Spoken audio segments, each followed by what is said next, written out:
चलिए, हम लोगों ने अभाव को शायद नहीं देखा था, इसको देख लेते हैं। अभावस्तु द्विधा संसर्ग अन्योन्याभाव भेदतः। अभाव कितने प्रकार का होता है? द्विधा, दो प्रकार का। दो प्रकार का होता है, संसर्ग और अन्योन्याभाव। संसर्गाभाव और अन्योन्याभाव। और संसर्गाभाव तीन प्रकार का होता है, प्राग भाव, प्रध्वंसा भाव और अत्यंता भाव। प्राग भाव तथा ध्वंसोपि अत्यंता भाव मतलब तीन प्रकार का होता है। कौन? संसर्गा भाव। त्रैविध्यमापन्न माने तीन प्रकार का होता है। तो बताइए संसर्गा भाव कितने प्रकार का होता है? तीन प्रकार का। कौन कौन सा? प्राग भाव, प्राग भाव तथा ध्वंसो अत्यंता भाव और अन्योन्या भाव एक होता है। तो टोटल कितने हो जाते हैं? चार भाव हो जाते हैं। ठीक है, संसर्गा भाव, अन्योन्या भाव और प्राग भाव, प्रध्वंसा भाव, अत्यंत्या भाव, ये किसके भेद हैं? संसर्ग भाव के। तो टोटल अभाव के जो है चार भेद हो जाते हैं इस प्रकार से। अब आते हैं सातों पदार्थों का साधर्म्य क्या है? द्रव्य, गुण, कर्म, सामान्य, विशेष, समवाय और अभाव। इन सातों पदार्थों का साधर्म्य क्या है? ज्ञेयत्वादिकम उच्यते। सप्ता नाम अपि साधर्म्यम ज्ञेयत्वादिकम उच्यते। ज्ञेयत्व का मतलब है प्रमेयत्व। और एक और भी समझ लेना चाहिए, अभिधेयत्व। तो ये सब किसका साधर्म्य है? सातों द्रव्यों का, पदार्थों का ये साधर्म्य है। समझ गए कि नहीं? द्रव्यों का नहीं, सातों पदार्थों का ये साधर्म्य है। आपसे प्रश्न पूछा जाएगा सप्ता नाम अब साधर्म्यम किम, तो ज्ञेयत्व, प्रमेयत्व, अभिधेयत्वादिकम उत्तर देना है। और द्रव्यादि जो पांच हैं उनका भाव, अनेक, समवायी, ये साधर्म्य है। द्रव्य, गुण, कर्म, सामान्य, विशेष, इन पांचों का भावत्व, अनेकत्व और समवायित्व साधर्म्य होता है। कैसे होता है मैं बता चुका हूँ। त्रयस्त्वाद्या जो पहले वाले तीन हैं, कौन? द्रव्य, गुण, कर्म, इनका सत्तावंतः, ये सत्ता वाले होते हैं, इसलिए सत्तावत्व साधर्म्य है। और जो गुणादि हैं, गुणादि यानी गुण, कर्म, सामान्य, विशेष, समवाय और अभाव, इनका निर्गुण क्रिया यानी कि निर्गुणत्व और निष्क्रियत्व साधर्म्य होता है। और जो सामान्य परिहीनास्तु सर्वे जात्यादयो मतः, जाति मतलब कि सामान्य, विशेष, समवाय और अभाव, इन चारों का क्या होता है? सामान्य रहितत्वम, सामान्य परिहीनत्वम, इन चारों का साधर्म्य होता है। और पारिमांडल्य कहते हैं अणु परिमाण को। इन्होंने कुछ अतिरिक्त अलग लिख दिया है, ये मैं आपको बता चुका हूँ। पारिमांडल्य किसे कहते हैं? अणु परिमाण को। और उससे भिन्न पदार्थों का क्या होता है? कारणत्व साधर्म्य होता है, यानी वो किसी न किसी के प्रति कारण होते हैं।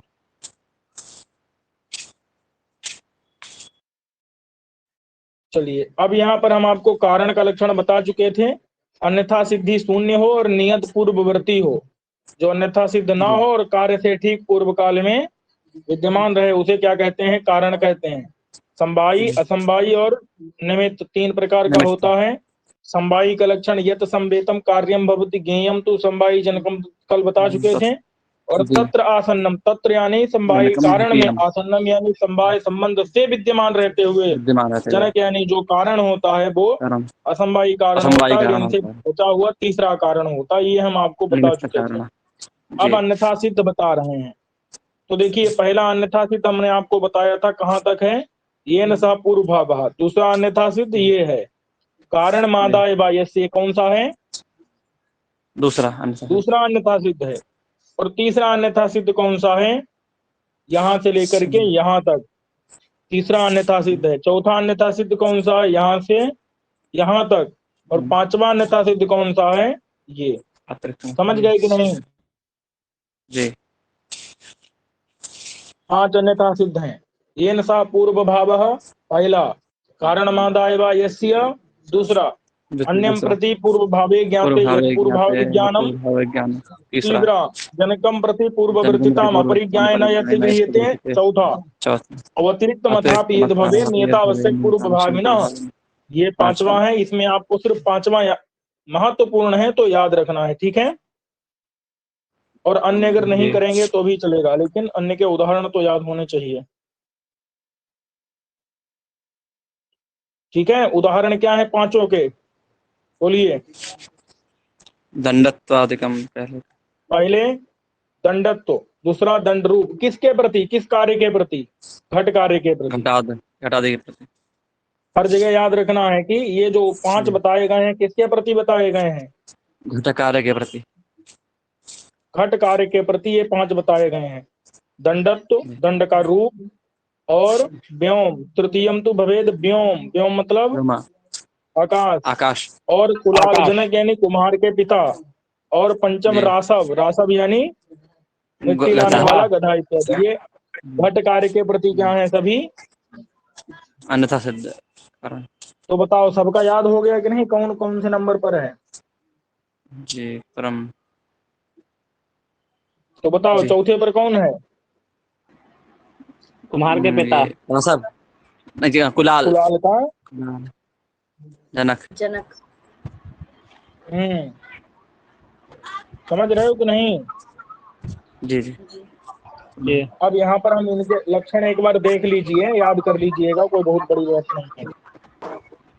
देखिए पहले का लक्षण क्या था, पहला था क्या, ये येन सह पूर्व भावः। जैसे येन से ले लेंगे दंडत्वेन सह पूर्व भाव। येन सह मतलब क्या है, दंडत्वेन सह पूर्व भावः। येन की जगह क्या बोलना है, दंडत्वेन सह पूर्व भावः। बस दंडत्व के साथ में पूर्व भाव होता है, इसलिए दंडत्व क्या होगा, अन्यथा सिद्ध पहला। और कारण मादाय व यस्य, तो यस्य से क्या बोलना है यहाँ पर, घट घट। दंडस्य दंड रूपस्य। दंड रूपस्य, कारण मादाय व यस्य से क्या बोलना है, कारण यस्य से क्या मादाय बोलना है, दंड रूपस्य। हाँ यस्य मतलब दंड रूपस्य, दंड रूपस्य मतलब कि कारण को लेकर के दंड रूप जो है उसका पूर्व भाव होता है, इसलिए दंड रूप क्या हो जाएगा, अन्यथा सिद्ध हो जाएगा। जी। ये न सह पूर्व भावा, यहाँ पर क्या बोलना है, दंडत्वेन सह, दंडत्वेन सह पूर्व भावः। और कारण मादाय व यस्य में क्या बोलना है, दंड रूपस्य। कारण मादाय दंड रूपस्य।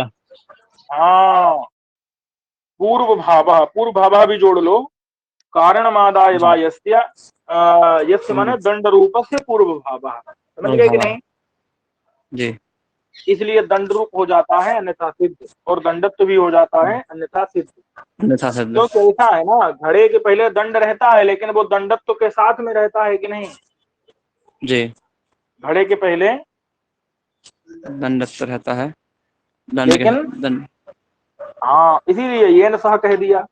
और कारण मादाय व यस्य में बताओ, यहाँ पर दंड रूप रहता है कि नहीं घड़े के प्रति, घड़े के पहले जी रहता लेकिन वो दंड के साथ माने दंड को लेकर के रहता है, ऐसे रहता है क्या, जी नहीं दंड को लेकर, दंड के बिना दंड का रूप रह सकता है क्या घड़े के पहले, नहीं नहीं। घड़ा बनाने के पहले जो दंड उपयोग किया जाएगा दंड के साथ में दंड का रूप रहेगा, तो दंड को लेकर के रहेगा ना जी।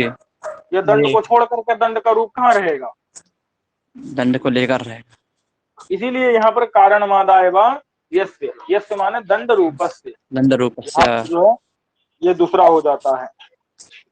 और तीसरा क्या है, अन्यम प्रति पूर्व भावे ज्ञाते, अन्य के प्रति अगर आपने जान लिया, फिर यत पूर्व भाव विज्ञानम, जिसका पूर्व भाव विज्ञान हो, इसका मतलब समझ लो, आकाश बताओ, आकाश जो है वो शब्द के प्रति कारण है कि नहीं, जी। तो अन्य के प्रति यानी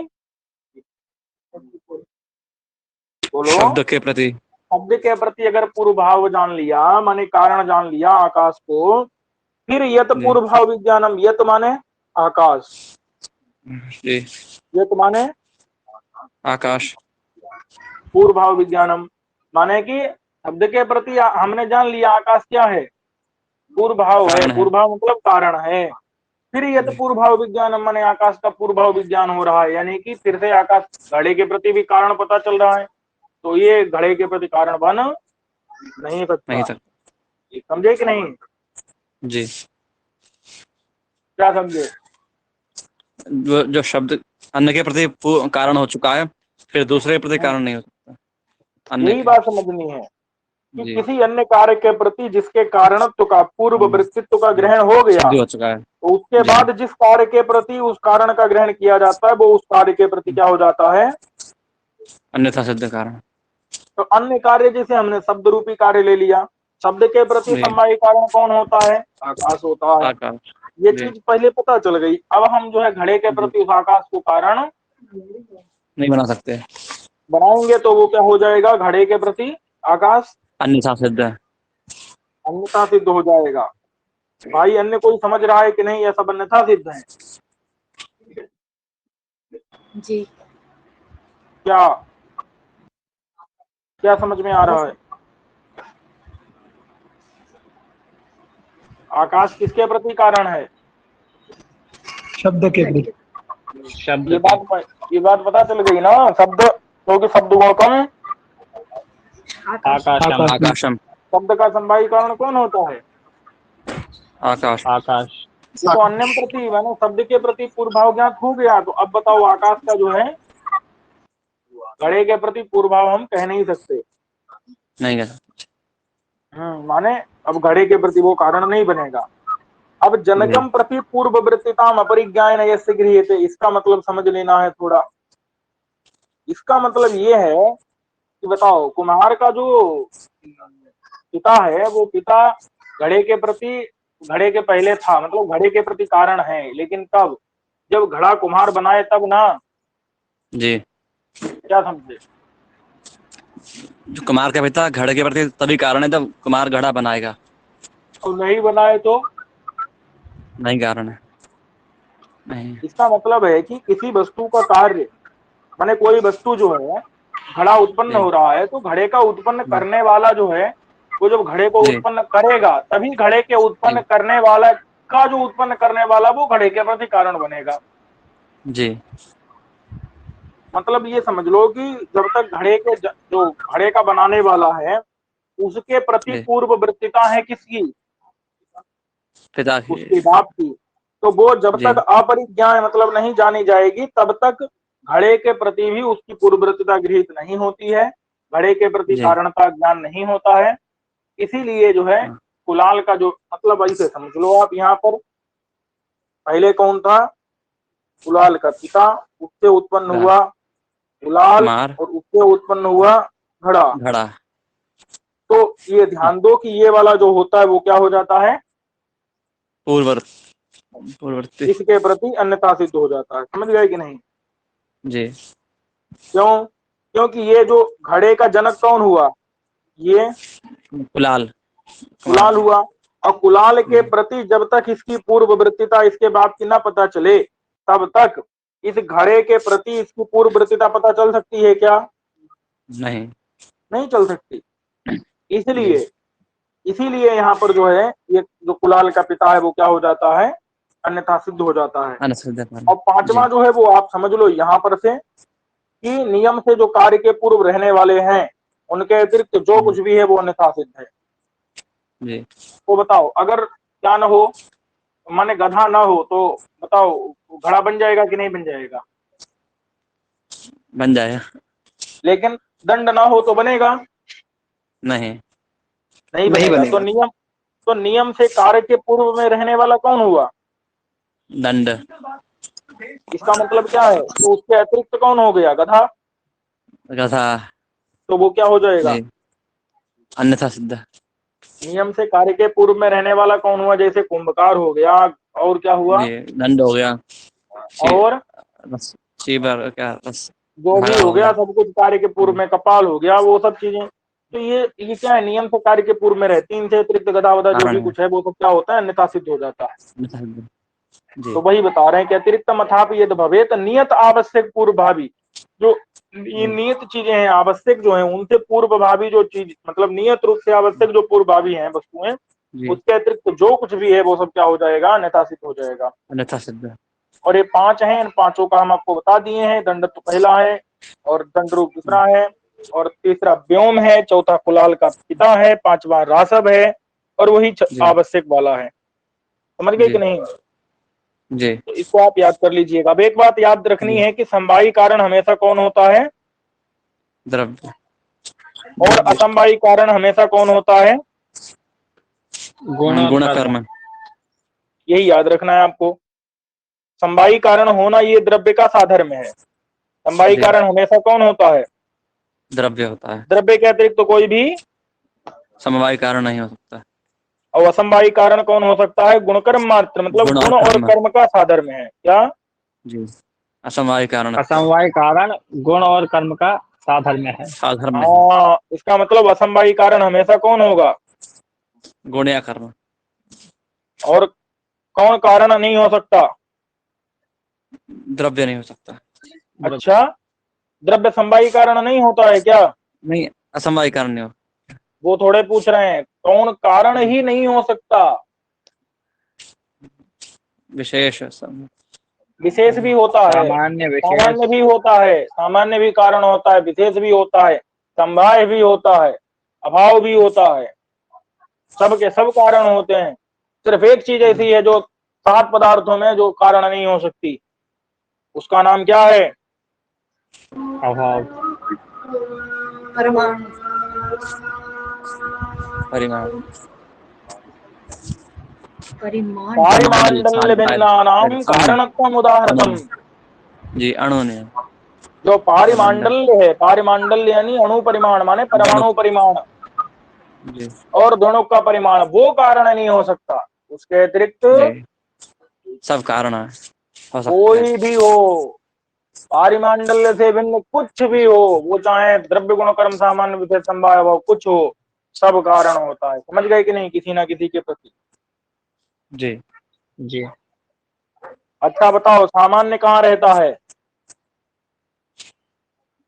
द्रव्य, द्रव्य अरे गुण सामान्य कर्म। माने जाति कहाँ रहती है यार? द्रव्य गुण कर्म में नहीं पता है? द्रव्य गुण कर्म में। जी। जी। और गुण कहाँ रहता है? द्रव्य। केवल समझ द्रव्य। गए कि नहीं? जी।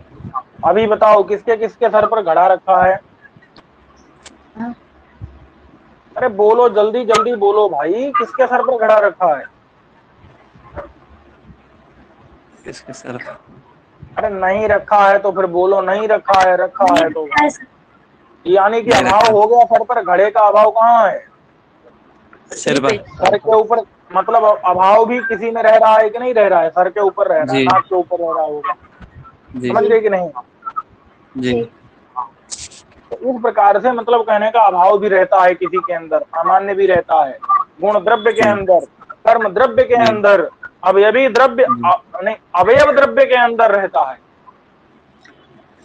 समझ गए कि नहीं? जी। सब चीज किसी ना किसी के अंदर रहती है, लेकिन एक चीज ऐसी है जो किसी के अंदर नहीं रहती। वो कौन है बताओ? परिमाणु। पारिमांडल्य। पारिमांडल्य तो मतलब अणु का परिमाण, परिमाण तो उस परमाणु के अंदर नहीं रहेगा। पारिमांडल्य, पारिमांडल्य परिमाण को कहते हैं, परिमाण द्रव्य के अंदर रहता है। जी। कोई चीज ऐसी है, परमाणु बोले, उसको एक शब्द में बोलना है, परमाणु से थोड़ा बड़ा शब्द है। यद्यपि परमाणु भी जीवाणु। किसी में नहीं रहता, जीवाणु। परमाणु कहीं नहीं रहता, ये सही है, एकदम सही उत्तर है, लेकिन जी। थोड़ा और इसको विस्तार देना है। जीवाणु। महत्व। नित्य से नित्य द्रव्य। नित्य द्रव्य कहीं नहीं रहते, किसी के अंदर नहीं रहते। परमाणु कहाँ रहेगा जाकर के? उसके अवयव हैं क्या परमाणु के? नहीं जी। घड़ा रहेगा, कहाँ रहेगा बोलो? घड़ा कहाँ रहेगा बोलो समवाय संबंध से? अपने नित्य अवयव द्रव्य। में, कपाल में। जी। यस। कोई भी अवयवी द्रव्य किधर रहता है? अवयव में। अवयव अवयव में। द्रव्य अवयव में रह द्रव्य। जाता है, लेकिन परमाणु जी। कहीं कहीं नहीं नहीं रहता। रहते। समझ गए कि नहीं? जी। जी। अब बताओ आकाश कहाँ रहता है? कहीं नहीं। कहीं। समझ गए कि नहीं? इसका जी। मतलब समझना, आकाश नहीं रहता है ये नहीं कह रहे हैं, क्योंकि जी। आकाश सर्वत्र रहता है, लेकिन किसी जी। के ऊपर आश्रित होकर के रहता है क्या? नहीं जी। नहीं। समझ गए कि नहीं? काल, दिशा, जी। आत्मा, मन, मन भी मन। नित्य द्रव्य जी। है कि नहीं है? है जी। बोलो कितने नित्य द्रव्य हैं? आकाश, काल, दिग, आत्मा, मन, और परमाणु। हाँ, पृथ्वी जल तेज वायु के परमाणु और आकाश आदि पंचकम, ये परमाणु नित्य द्रव्य हैं। परमाणु और नित्य द्रव्य जी किसी के भी आश्रित होकर के, नहीं रहते। नहीं यानी जो नित्य द्रव्य से भिन्न है, अन्य है, क्या? जी, नित्य द्रव्य से अन्य है, जो अन्य है वो क्या होते हैं? आश्रित रहते हैं। सदा क्या रहते हैं? आश्रित रहते हैं हमेशा। आश्रित रहते हैं। तो उनका साधन में पूछा जाएगा तो क्या बताओगे? आश्रितत्व। आश्रित आश्रितत्वम, आश्रित समझ गए कि नहीं? जी, आश्रितत्वम।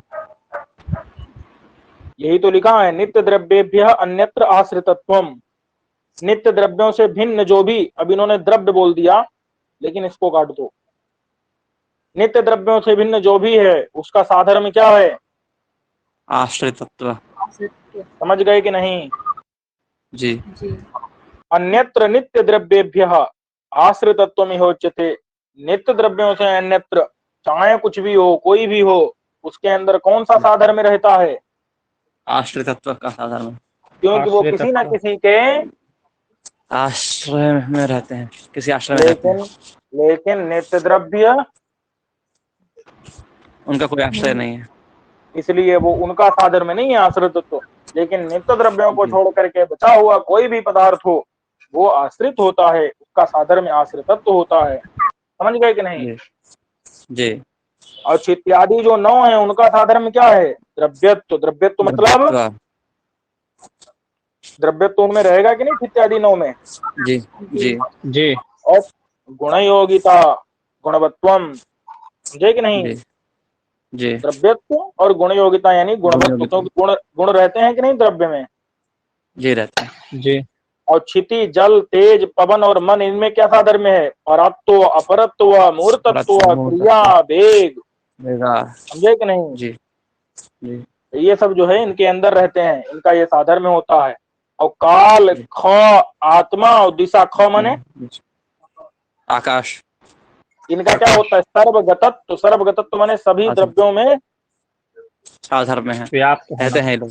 व्याप्त मन संबंधित रहते हैं। और परम महत्व, परम महत्व इनका जो है क्या है? परम महत्व मतलब परिमाण, परिमाण है इनका। विभुत्व, परिमाण, विभुत्व, ये इनका क्या है?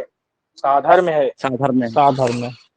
और चित्यादि जो पांच होते हैं उनका साधर्म क्या है? स्पर्शत्व, भूतत्व। भूतत्व अच्छा, यार। भूतत्व। चित्यादि भूतत्व पांच क्या होते हैं? भूत है। और भूतत्व से चतुआरी जो चार हैं वो क्या हैं? स्पर्श। आकाश को छोड़ करके पृथ्वी, जल, तेज और वायु, इनमें स्पर्श रहता है कि नहीं? चार द्रव्यों में जी रहता है। जी। स्पर्शत्व साधर्म है। अब देखो, आकाश और शरीरी, आकाश और शरीरी। अब बताओ आकाश के गुण बताओ। शब्द। शब्द। हाँ, और शरीरी के गुण बताओ। बोलो बोलो। सुख दुख। शरीरी किसे कहते हैं? आत्मा। आत्मा को। आत्मा को। और आत्मा के विशेष गुण बताना है। बुद्धि। बुद्धि, सुख दुख, इच्छा, द्वेष, प्रयत्न, धर्माधर्म और भावना नाम का संस्कार, जी यही तो है भाई। जी। क्या है? सब विशेष गुण है। विशेष गुण। बुद्धि, सुख दुख, इच्छा, द्वेष, प्रयत्न, धर्माधर्म और भावना नाम का, संस्कार। संस्कार। ये संस्कार। समझ गए कि नहीं? जी। और ये जो है ना, ये अव्याप्य वृत्ति है। क्या है? व्याप्य वृत्ति। अव्याप्य वृत्ति है। क्या है? अव्याप्य अव्याप्त वृत्ति। द्रव्य। अव्याप्य वृत्ति का मतलब है थोड़ी जगह में रहते हैं। जी जैसे आकाश तो सर्वत्र व्याप्त है कि नहीं? जी जी। एक आदमी ने यहाँ पर शब्द बोला तो इधर शब्द बोला, अब ये शब्द क्या है? अभी इधर है, इसका मतलब है पूरे आकाश में हो गया क्या एक ही बार में? नहीं। इसका मतलब है कि थोड़ी जगह में है कि नहीं आकाश के? जी जी मैंने थोड़ी जगह में है, थोड़ी जगह में नहीं है। जी। व्याप्य। इसी को क्या कहते हैं? व्याप्य। अव्याप्य वृत्ति क्या बोलते हैं? व्याप्य वृत्ति, क्या? अव्याप्य वृत्ति। अव्याप्य वृत्ति। और दूसरी चीज है ये क्षणिक भी है। क्यों? क्योंकि ये यहाँ शब्द रहेगा और उसके एक मतलब जहां उत्पन्न होता है शब्द उसके अगले क्षण में क्या हो जाता है? विनष्ट। समझ गए कि नहीं? जी।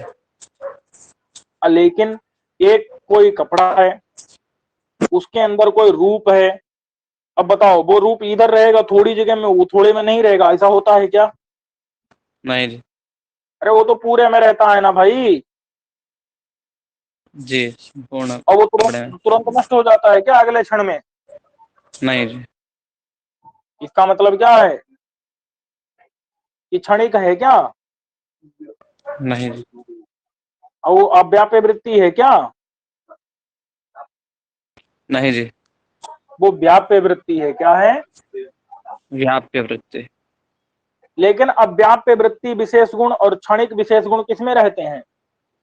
शरीरी और द्रव्य, शरीरी में और पृथ्वी जल तेज वायु में।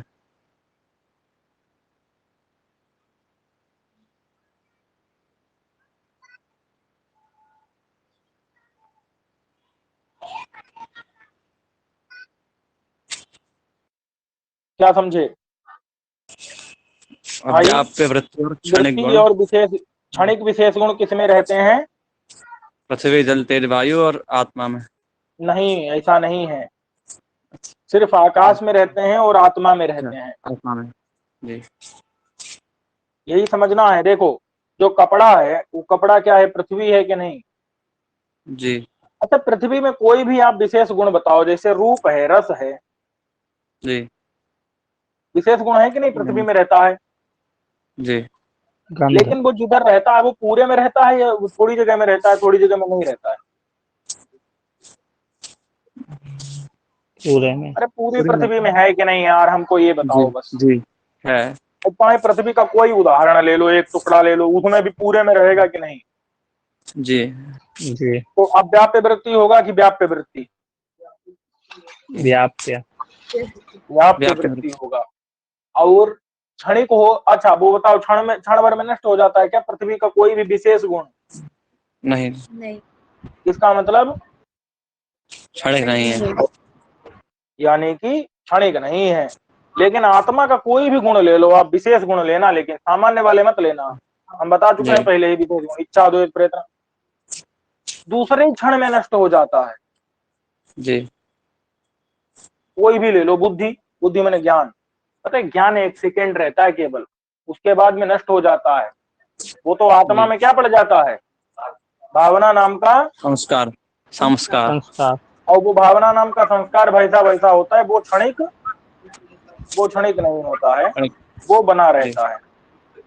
समझे जी। कि नहीं? जी। यद्यपि है विशेषण गुण, लेकिन वो बना रहता है बहुत बना समय हुआ। तक। और दूसरा क्या है?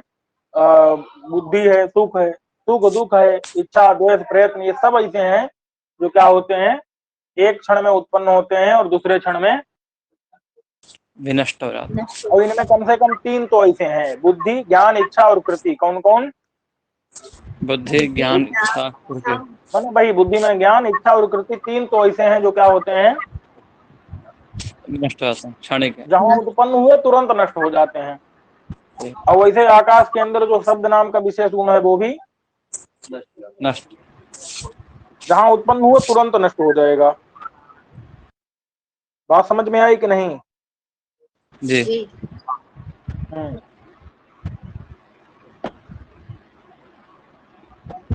तो इसका मतलब आपको ये याद रखना है कि अच्छा, और वो शब्द जो है पूरे में रहता है क्या?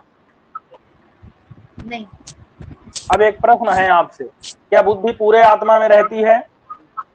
नहीं। अच्छा, कौन सी आत्मा में रहती है बुद्धि? जी। क्या क्या है? बुद्धि पूरे आत्मा में रहती है क्या? हम्म, नहीं। या अधूरे आत्मा में रहती है? पता नहीं। बताइए। पूरे में रहते हैं। प्रश्न हाँ प्रश्न है। अब आपको उत्तर तब पता चलेगा जब मैं बताऊंगा, अगर पहले नहीं पढ़ा होगा तो। ऐसा है जी ना, ये आत्मा जो है वो सब जगह रहता है। जी, आत्मा एक विभू है कि स्थान नहीं नहीं? जी काल खात्म दिशाम सर्वगतत्वम परमम महत। काल महत। खा जी आत्मा और दिक जो है ना वो सर्वगत है और परम महत है, जी सब जगह है और परम महत है परिमाण, तो इसलिए जी वो सब जगह है। अब बताओ तुम्हारा आत्मा पता है कहाँ है? पूरे ब्रह्मांड भर में तुम्हारा आत्मा है। जी उस मतलब समझ लो, ब्रह्मांड मतलब जितना जो भी कुछ कहीं भी सर्वत्र तुम्हारा जी आत्मा व्याप्त है। और वैसे हमारा भी आत्मा सब जगह व्याप्त है। जी समझ गए कि नहीं? जी हाँ, नहीं एक आत्मा थोड़े है, सबकी अलग अलग है, लेकिन उसके अंदर ये है कि टकराव नहीं होता, क्योंकि विभु है। हाँ एक विभू है, और विभू जो विभू होते हैं ना उन दोनों का टकराव क्या, उनका संयोग ही नहीं माना नहीं, जाता है। जी दो विभुओं का ना संयोग माना जाता है ना तो विभाग माना जाता है। विभू मतलब टकराव समझ व्याप्त गए में हैं वो, होता है। हैं? जी, टकराव छोटे का होता है, जो पूरे में व्याप्त स्थान नहीं टकराव कर और क्या वो समझ गए हैं भाई, उसका विभाग कहाँ से होगा? जी कहाँ टकराव होगा, जगह ही नहीं तो है। एक विभू का दूसरे विभू के साथ, देखो एक विभू का दूसरे अविभू के साथ में तो संयोग विभाग हो सकता है, लेकिन जी एक विभू का दूसरे विभू के साथ और एक टकराव नहीं, भाई, हाँ क्या नहीं होता, ना तो संयोग होगा ना तो, विभाग होता। और विभू चार ही हैं, जी काल आकाश खा काल दिक आत्मा। आत्मा और दिशा, यही क्या है? जी विभु है, चार विभू हैं, इनका परस्पर ना तो संयोग होता है ना तो विभाग होता है। माना नहीं जाता, होता ही नहीं है, माना कहाँ से जाएगा? अब मान लो जैसे इतना ही बड़ा है सब कुछ, ब्रह्मांड ब्रह्मांड सब इसी गोले में आ गया, यहाँ पर एक जगह पर तुम हो, वो दूसरी जगह पर घड़ा है। अब बताओ इस घड़े में ज्ञान उत्पन्न होगा क्या? घड़े घड़े में मतलब घड़े में जो आत्मा है उस आत्मा में ज्ञान उत्पन्न होगा क्या? जी आत्मा है तो होगा जी। नहीं होगा। देखो एक हो आत्मा ना उपाधि के भेद से भिन्न भिन्न हो जाती है। एक आत्मा जी शरीरावच्छिन्न आत्मा, जैसे आकाश जी होता है ना, एक वृक्षाकाश, जी एक घटाकाश वनाकाश मठाकाश। जी है। अच्छा हाँ, घटाकाश, पटाकाश, जी मठाकाश, और क्या रहता है? जलाशयगत तालाब वो में क्या है है? जरा। ज, जी ज, बिंबाकाश। जलगत आकाश, हाँ प्रतिबिंबाकाश, जलाशयगत प्रतिबिंबाकाश, तो ये अन्ना सब जो है। शकले अच्छे। और एक महाकाश, मतलब समझ लो पहले ये, आप ये समझो उपाधि, उपाधि वाला समझो आप। जी घटाकाश, पटाकाश, मठाकाश सब उपाधि के भेद से भिन्न होता है कि नहीं होता आकाश? जी होता है। ऐसे ही आत्मा भी अलग अलग है भाई। एक जी शरीरावच्छिन्न आत्मा, एक घटावच्छिन्न आत्मा, पटावच्छिन्न आत्मा, मठावच्छिन्न आत्मा। जी आधारभूत की नहीं जरूरत है भाई, अभी अभी आप अंतर समझे कि नहीं? जी क्या समझे? उपाधि उपाधि भेद देख रहे हैं। हाँ इसका मतलब अब समझो, जब शरीरावच्छिन्न आत्मा होगा तभी ज्ञान उत्पन्न होगा। तो कितनी जी आत्मा में होगा? इतनी आत्मा में ज्ञान उत्पन्न होगा जहां पर शरीर है। शरीर होंगे। इसी के अंदर जो आत्मा है उसी में ज्ञान उत्पन्न होगा। जी इससे बाहर वाली हो, चाहे घड़े के अंदर की आत्मा है उसमें, वो तुम्हारी ही आत्मा है तब ज्ञान भी नहीं उसमें होगा, ज्ञान उत्पन्न, नहीं होगा। उसमें भैया ज्ञान उत्पन्न नहीं होगा। जी समझ गए कि नहीं? जी जो तुम्हारी आत्मा, जो तुम्हारा जो शरीर है, शरीर में जो आत्मा है उसी में ज्ञान उत्पन्न होगा, उसी में ज्ञान इच्छा सब कुछ उसी में होगा, बाहर जी वाली आत्मा में नहीं होगा। और जी तुम्हारी आत्मा अगर किसी दूसरे शरीर से अविच्छिन्न है तो उसमें भी ज्ञान उत्पन्न नहीं होगा। तुम्हारे जी शरीर से अविच्छिन्न जो तुम्हारी आत्मा है उतने में ही ज्ञान उत्पन्न होगा। जी समझ गए कि नहीं? दूसरे शरीर से अविच्छिन्न दूसरे की आत्मा में ज्ञान उत्पन्न होगा। उसके जी लिए तो तुम्हारा शरीर और तुम्हारी आत्मा के लिए दूसरे का शरीर घड़ा की जी तरह निर्जीव है, बेकार। जी समझ गए कि नहीं?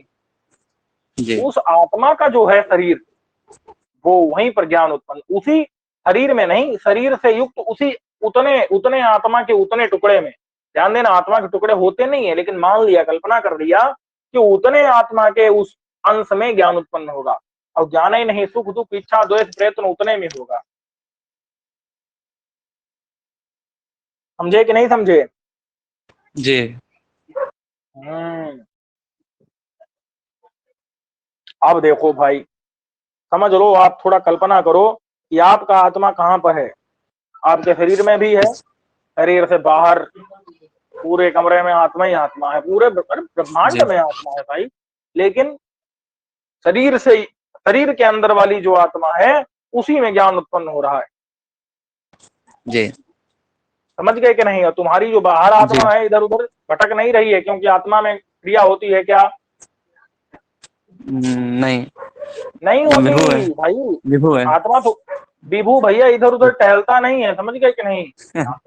जी हाँ, तो उस आत्मा में कोई ज्ञान व्यान उत्पन्न नहीं हो रहा, कोई सुख दुख इच्छा कुछ नहीं है, केवल शरीर से। क्योंकि शरीरावच्छिन्न आत्मा में भोग उत्पन्न होता है, सुख दुख का साक्षात्कार होता है। समझे कि नहीं? जी, जो वासना अब मूल वासित, बात है, जो वासना वासित है उस शरीर में ही, शरीर में नहीं, शरीरावच्छिन्न आत्मा में, आत्मा में। जी उसी में ज्ञान उत्पन्न होगा। अब बात आती है क्या, इसका मतलब है बाहर वाली में नहीं हुआ, मतलब पूरी आत्मा में ज्ञान नहीं हुआ। और जो गुण पूरे में न रहे, उसको कहते हैं अव्याप्य अव्याप्य वृत्ति। वृत्ति, क्या क्षणिक, समझे? अव्याप्य वृत्ति और क्षणिक, जो गुण और जो पूरे गुण, में नहीं रहते हैं। अरे क्षणिक नहीं कहते हैं, क्षणिक उसको कहते हैं जो हो तुरंत नष्ट हो जाए। जी जी, क्या समझे? अव्याप्य वृत्ति, केवल केवल अव्याप्य वृत्ति। जैसे संयोग क्या है? गुण, कैसा गुण है? अव्याप्य वृत्ति की व्याप्य वृत्ति? व्याप्य वृत्ति। अच्छा, वृक्ष पर जरा हाथ रखो, तो पूरे वृक्ष के साथ संयोग कर लिए क्या? नहीं, तब अच्छा जी, हो थोड़े गया कि नहीं? जहाँ पर रखा है उस इसका मतलब संयोग क्या है? अव्याप्य, लेकिन रूप रखो भैया वृक्ष के अंदर, तो वो रूप पूरे वृक्ष में रहेगा या छोटे टुकड़े में रह जाएगा? पूरे वृक्ष में। तब फिर रूप व्याप्य वृत्ति है और संयोग, अव्याप्य वृत्ति। ये याद रखिएगा। संयोग विशेष गुण है क्या? नहीं, सामान्य। संयोग क्षणिक है क्या? नहीं, नहीं है। तो यहाँ पर आप देखो कि आत्मा के अंदर जो ज्ञान रूपी गुण है, वो गुण क्षणिक भी है और अव्याप्य वृत्ति अव्याप्य वृत्ति है, क्योंकि वो पूरी आत्मा में, नहीं है। वो शरीरावच्छिन्न आत्मा में रहता है। बात समझ में आ रही है कि नहीं? जी तो हमको ये याद रखना है कि जो आकाश का शब्द गुण है और जो शरीरी का ज्ञान इच्छा कृति, तीन गुण है, शरीरी यानी आत्मा के वो तीन गुण, वो जी इसके, इसका मतलब है कि वो क्या है? वो अव्याप्य वृत्ति है, यानी पूरे में नहीं रहते हैं। भाई शब्द जी, पूरे आकाश में रहता है क्या? नहीं जी, ऐसे ज्ञान इच्छा कृति पूरे आत्मा में रहती है क्या? नहीं जी, पूरा आत्मा तो बाहर तक भी है, शरीर के अंदर वाली आत्मा में ही रहती है ज्ञान इच्छा कृति। और ये जो शब्द गुण जी है वो क्षणिक है कि नहीं? जी, ज्ञान इच्छा कृति क्षणिक है कि नहीं? बोलो। अरे ज्ञान तत्काल नष्ट हो जाता है, जहां हुआ नष्ट हो जाता है। इच्छा भी जी तुरंत नष्ट होती है, कृति मतलब प्रयत्न भी तुरंत नष्ट होता है, नया प्रयत्न अगले क्षण जी उत्पन्न होता है। अगले क्षण जी, उत्पन्न हो जाता उत्पन्न होता है। नया प्रयत्न उत्पन्न होता है, नई आर्थी भावना, नई प्रवृत्ति उत्पन्न होती है। अब जी अव्याप्य वृत्ति और क्षणिक, तो इसका मतलब आकाश और शरीरी का साधर्म क्या है? अव्याप्य वृत्ति विशेष गुण और क्षणिक, वृत्ति क्षणिक विशेष का- गुण। नहीं, क्षणिक अरे विशेष, एक तो अव्याप्य वृत्ति विशेष गुण और दूसरा, क्षणिक। क्षणिक विशेष गुण। हाँ। और जब हम, आपको पता है कि हम ऐसे थोड़े बोलते हैं, हम बत्त लगा करके बोलते हैं। कैसे बोलते हैं? बत्वा बत्त लगाएंगे तो बत्त भाई त्वा प्रत्यय थोड़े बत्त लगाएंगे, बत्त। बत्वा और क्या होगा? जी। अव्याप्य वृत्ति विशेष गुण बत्त और क्षणिक जी विशेष गुण बत्त, ये साधर में है। समझ गए कि नहीं? जी जी तो आकाश और शरीरी मैंने आकाश और आत्मा का क्या है? अव्याप्य वृत्ति विशेष गुण बत्त और क्षणिक विशेष गुण बत्त, ये दो साधर में है। आपसे प्रश्न पूछा जाएगा आकाश शरीर जी। नाम किम साधर में, हम तो कहना अव्याप्य वृत्ति विशेष गुण बत्त और क्षणिक विशेष गुण बत्त, ये तो हो गया साधर में। समझ गए कि नहीं? जी। अब एक बात बताओ, ये द्रव्यों की चर्चा चल रही है, आकाश आत्मा इत्यादि की। जी। अच्छा बताओ, आकाश से कोई द्रव्य उत्पन्न होता है? नहीं। नहीं जी। काल, एक काल दूसरा काल मिला करके तीसरा एक द्रव्य उत्पन्न होता है क्या? नहीं जी। अच्छा कोई बात नहीं, दुई काल जोड़ करके तीसरा काल उत्पन्न होता है क्या? नहीं क्योंकि काल के नहीं। टुकड़े ही नहीं होते यार, जिसके टुकड़े ही नहीं होंगे नित्य विभु है उसको जोड़ करके वो तुम बनाओ कैसे दोगे? जब जी। टुकड़े हो तब ना जोड़ करके बना करके, जैसे दो टुकड़ा कपाल जोड़ा घड़ा बना दिया, समझे कि नहीं? जी कई सारे धागे मिला करके तंतु तंतु मिला करके पट बना दिए, जी नहीं समझे? जी। तो द्रव्य का उत्पत्ति कौन कर सकता है? आकाश कर सकता है क्या? काल कर सकता है क्या? नहीं दिशा, नहीं। बोलो। मन, नहीं आत्मा, नहीं। अच्छा पृथ्वी, जी पृथ्वी का टुकड़े जोड़ जाड़ करके चाहे कुछ बना लो, पहाड़ बना लो, गाय बना लो, घड़ा बना लो, कुछ बना लो, समझे शरीर कि बना नहीं? दो जी। हाँ। अरे नहीं कुछ बनेगा क्या उसमें? बनेगा। और ऐसे ही जल से क्या कर दो, उसी गाय के दांत अंदर बना रक्त लो वक्त बहा दो जी। और उसमें जी दूध निकाल लो। ये सब क्या है? जल के कारण ही हो रहा है कि नहीं? जी। यानी जल से एक नया द्रव्य बन रहा है, उसी में पृथ्वी भी जी मिली हुई है दूध में, ऐसे थोड़े रहता है। और जो है क्या रहता है? पृथ्वी जल तेज। तेज। अरे भाई दो तेज के छोटे टुकड़े मिला दो तो क्या हो जाएगा? एक बड़ा तेज हो जाएगा कि नहीं हो जाएगा? जी जी वो एक अलग उत्पन्न हो जाएगा, नहीं समझे?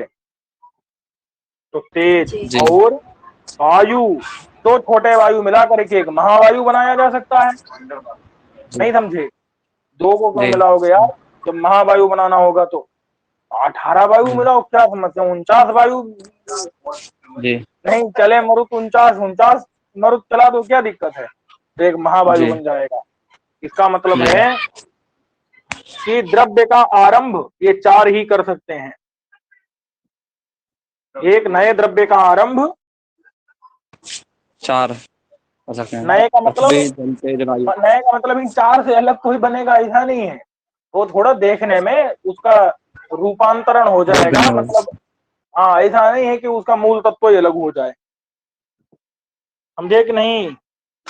जी जी। चलिए, तो द्रव्यारंभ चतुर्षु स्यात्, चार जो हैं कौन? पृथ्वी जल तेज और पृथ्वी वायु, जल तेज इनमें द्रव्यारंभ द्रव्यारंभ होता है तत्व, तो उसमें यानी द्रव्य बनता नवीन है। द्रव्य को उत्पन्न करना, ये साधर्म है इनमें, समझे कि नहीं? जी जी। तो अगर आपसे प्रश्न आएगा पृथ्वी जल तेज वायु एतेषां चतुर्णाम साधर्म्यम किम, द्रव्यारंभत्व। द्रव्यारंभकत्व, क्या? द्रव्यारंभकत्व। या द्रव्यारंभ बोल दो, या केवल द्रव्यारंभ बोलो, या तो द्रव्यारंभकत्व बोलो, या द्रव्यारंभत्व बोलो। जी। और आकाश शरीर द्रव्यारंभकत्व। नाम, आकाश और शरीरी का साधर्म क्या है? अव्याप्य वृत्ति विशेष गुणत्व गुणवत्व गुणवत्व और क्षणिक विशेष का विशेष गुणवत्व। गुणवत्व। जी और ये रूप द्रवत्व प्रत्यक्ष योगिना प्रथमास्त्र आप पढ़ा चुके हैं, पीछे जाकर देख लेना। आत्मानुभूत वर्गा से पढ़ा चुके हैं, पीछे देख लेना। ये तो फिर से वही पेज आ गया। जी। ये भी पढ़ा दिए थे भाई, स्पर्शादेवष्टव बता चुके हैं, फिर स्पर्शादेवष्टव ये भी बता चुके हैं, बुद्ध्यादि षटकम जी संख्यादय पंच ये भी बता चुके हैं।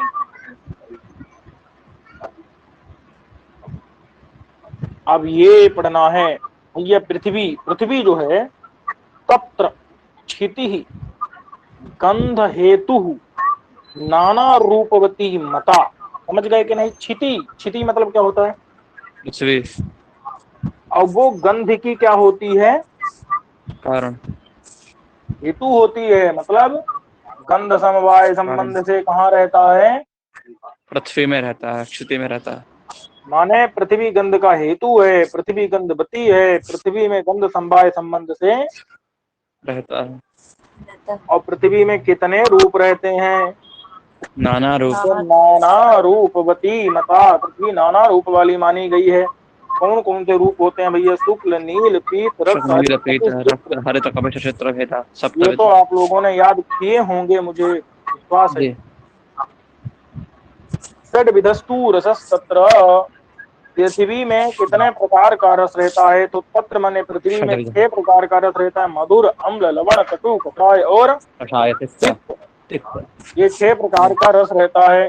तो गंधस्तु द्विविधो मतः, पृथ्वी में 2 प्रकार का गंध रहता है। द्विविधा मतलब सुरभि असुरभि, 2 प्रकार का गंधस्तु गंध। द्विविधा सुरभि मतः, असुरभि सुरभि और असुरभि 2 प्रकार के गंध पृथ्वी में रहते हैं। और स्पर्शस्तस्यास्तु विज्ञेयः, तस्याः मतलब पृथ्वी का पृथ्वी का स्पर्श स्पर्श तो विज्ञेयः अनुष्ठित। मतलब जानना चाहिए। कैसा? अनुष्णासीत पाकजः। अनुष्ण मतलब ना तो गरम ना ठंडा, अशीत, अशीत माना ना तो ठंडा। पाकजः, सामान्य। पाकजः, पाक मतलब होता है तेरस पकाना। संयोग, पाक तेरस माने क्या होता तेरस है? संयोग अरे पकाना। पकाना भाई, पकाओगे कैसे? आग जब तक नहीं संयोग करोगे तब तक कैसे पकेगा बताओ? जी। पाक माने तेरस संयोग और पकाना पकाना। नहीं। सुनो, ओ पकता कैसे है? बिना ही तेज के संयोग के पक जाता है क्या? अग्नि के संयोग के नहीं, बिना थोड़े पकता है। नहीं। हाँ, वो संयोग होता रहता है तभी पकता है। तो जब आम पक करके कुछ हुआ, वहां पर क्या हो जाता है? उसका स्पर्श बदल जाता है कि नहीं? अरे जी। किसी चीज को पकाओगे तो उसका स्पर्श बदल जाएगा कि नहीं बदल जाएगा? जी। अब पृथ्वी में तो रूप, रस, गंध, स्पर्श सब चीज बदल जाती है पाक से। जी। पृथ्वी में अगर पका दिए पृथ्वी को, पृथ्वी मतलब पृथ्वी से बना हुआ कोई पदार्थ, जैसे पार्थिव पदार्थ। फल वल ले लो, कोई कुछ भी ले लो, अगर पका दिए, घड़े को ही पका दिए तो क्या हो जाएगा? उसका लाल रूप हो बदल जाएगा कि नहीं? रस उसका नहीं तो दूसरे किसी फल का ले लो, रस बदल जाएगा, रूप, रस। और गंध, गंध गंध। बदल जाएगा। गंध। फल में तो जी। गंध भी बदलता ही है, स्पर्श भी बदलता है। जी। फल का तो रूप भी जी। बदलता है। फल जो है पृथ्वी का है, नहीं समझे? वहां तो सब एक ही उसी में सब उदाहरण मिल जाएंगे, नहीं समझे? जी, तब समझ पृथ्वी गए। का जो रूप, रस, गंध, स्पर्श, तो यहाँ स्पर्श की बात चल रही थी कि पाकज तो पृथ्वी का ये रूप, रस, गंध, स्पर्श चारों होता है, लेकिन जी। स्पर्श जो होता है वो पाकज भी होता है और अनुष्णाशीत भी होता है। क्या होता है? जी। पाकज और अनुष्णाशीत भी होता तो अनुष्णाशीत मतलब ना उष्ण और ना तो है। ठंडा। शीत। शीत। अशीत माने न शीत और ना उष्ण, अनुष्ण। अनुष्ण। हाँ, यही लिख दिया यहाँ पर सब। अनुष्णातीत पाक ना तो उष्ण ना तो शीत, किंतु अग्नि संयोग से उत्पन्न होने वाला विलक्षण तेजा संयोग रूप जो पाक है वही पाकज होता है पृथ्वी में। स्पर्श। और पृथ्वी 2 प्रकार की होती है, नित्या और अनित्या। कौन कौन सी? नित्य और अनित्य। नित्या कौन सी होती है? अणुलक्षणा। अणुलक्षणा का मतलब क्या होता है? परमाणु परमाणु रूपा। रूपा। अणुलक्षणा मतलब क्या होता है? परमाणु रूपा। बोलते रहो तभी पता चलेगा, नहीं तो कुछ पता नहीं चलेगा। जी। नित्या, नित्या 2 प्रकार की पृथ्वी। पृथ्वी नित्य और अनित्य के भेद से 2 प्रकार की है। जो नित्य है वो परमाणु रूप है, जो अनित्य है सो कार्य रूपा। हाँ, इतना बोलना पड़ेगा, यहाँ लिखा थोड़े ही है। तर्क संग्रह में नहीं पढ़े हो क्या? पढ़े। याद कर लेना। तर्क संग्रह में हमको कोई ऐसा कुछ मिला ही नहीं जो याद करने लायक ना हो। तो बताओ क्या या कितना याद कर लिए तर्क संग्रह? लगभग याद है। हाँ, क्या बात है। चलिए, जिसको याद नहीं है वो भी ऐसे ही वाहवाही सुने। अनित्यातु तदन्यास्यात्, नहीं समझे? तदन्या, जी। तदन्या यानी कि जो कार्य परमाणु रूपा। रूपा है उससे भिन्ना जो तन्य। होती है, कार्य रूपा जो होती है वो अनित्या होती है। अनित्यास्यात्। कार्य रूपा पृथ्वी का मतलब समझे? देखो, एक तो हो गई जी। पृथ्वी, और उसमें क्या है, छोटे छोटे परमाणु से मिलकर के बनी है, समझे कि नहीं? नहीं समझे? जी। इतने बड़े तो नहीं होते जितना बड़ा मैं बना रहा हूँ, ये तो दिख रहे हैं आंखों से, वो वाले तो दिखते नहीं है। जी। नहीं समझे? अब ये बताओ कितने परमाणु मिलकर के एक द्विणुक बनता है? दो। दो दो परमाणु मिला दिए तो क्या बनता है? द्विणुक, एक द्विणुक। और बताओ, एक अगर त्रिणुक बनाना हो तो क्या करना पड़ता है? 3 परमाणु मिला। तीन तीन द्विणुक लेने पड़ते हैं क्या? जी, 3 द्विणुक। तो 3 द्विणुक में कितने परमाणु आ जाएंगे? 6 परमाणु। और अगर चतुर्णुक बनाना हो तो क्या होगा भाई? 4 द्विणुक। रणुक बनाना हो तो क्या होगा? 4 द्विणुक।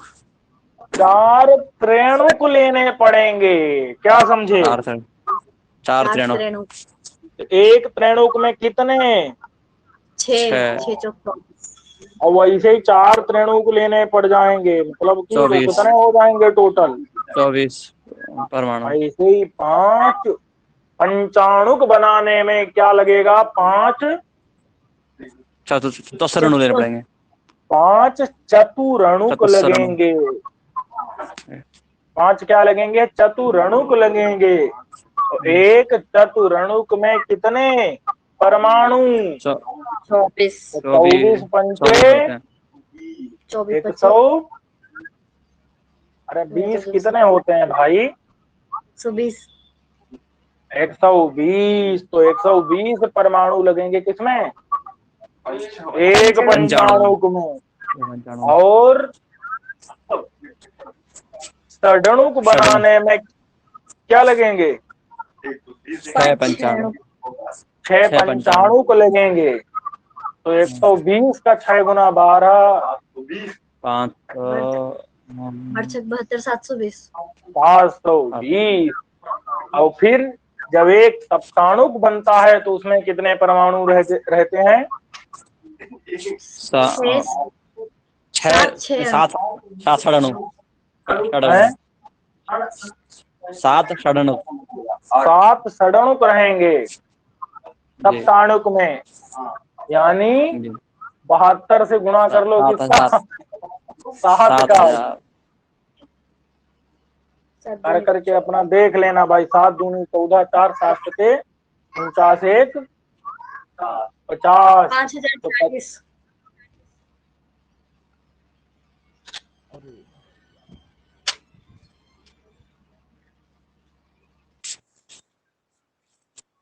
आ रही है कि नहीं मेरी? अब आ रही है जी गुरु जी, आवाज आ रही है। अच्छा, तो हाँ बात चल रही थी भैया, गुणा करके बताए कितना? 72 सत्ते 5000 कुछ ऐसे। अरे 7 दूनी 14, 4 7 सते 49, 1 50। तो 50 4 0 0 कितना? 5000 40 होगा। हाँ 40।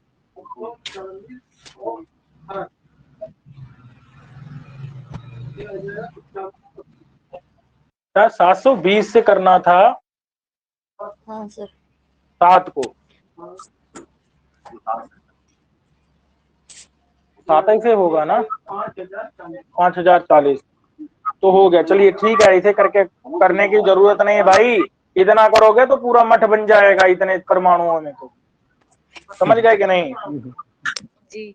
अरे ऐसे करते रहोगे, जब करोड़ों करोड़ तक पहुंचा दोगे तो नहीं बन जाएगा धीरे धीरे करके? क्या मतलब? आगे चलते हैं। तो मूल बात चल रही थी क्या, ऐसे जो है ना फिर क्या होता है, कपालिका बन जाती है। पिंड, मिट्टी का एक पिंड बन जाता है। उस पिंड से क्या बना लेते हैं? मिला करके कपालिका बना लेते हैं। कपालिका से कपाल बना लेते हैं। कपाल से घड़ा बना लेते हैं। समझ गए कि नहीं? जी। तो भैया मूल क्या था? परमाणु। क्या था?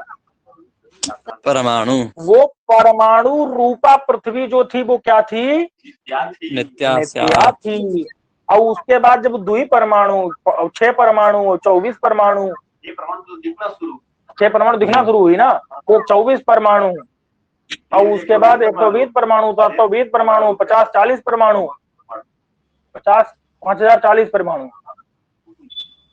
5040 जी तो हाँ 5040 मतलब कहने का यहाँ ये जो भी पृथ्वी है ना, ये कपालिका है, मिट्टी के पिंड है, कपाल है, घड़ा है, घट है, पट है, मठ है, पहाड़ पर्वत जो भी कुछ भी है वो सब क्या है, अनित्या वो कार्य रूपा है। क्या है वो?